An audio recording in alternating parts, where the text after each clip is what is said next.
పొడి పొడితో తుడుచుకున్నాం. చూడండి, అల్లం అంతా ఇలాగా తుడుచుకొని పొడి లేకుండా ఉంచుకోవాలి. ఈ అల్లం ముక్కలు కోసి అల్లం వెల్లుల్లిపాయ వేసుకున్నాం. 1 కిలో అల్లం తీసుకున్నాను. ఇది 1 కిలో వెల్లుల్లిపాయలు. మిక్సీ చేసుకున్నప్పుడు మాత్రం ఆయిల్ వేసుకొని చేసుకోవాలి. నీళ్ళు వేసుకోవద్దు. నీళ్ళు వేసుకుంటే బేగా పొడైపోద్ది, కలర్ కూడా చేంజ్ అయిపోద్ది. తీసుకున్నప్పుడు మిక్సీ గిన్నె కూడా పొడిగా ఉండాలి. మూత పెట్టేద్దాం.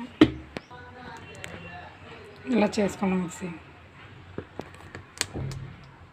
ఒక దాంట్లో వేసుకుందాం. ఇంతేనండి, ఎంత అయింది. ఖచ్చితంగా మాత్రం తడి చెయ్యి కానీ, తడి స్పూన్ కానీ, తడిది డబ్బా కానీ పెట్టకూడదు.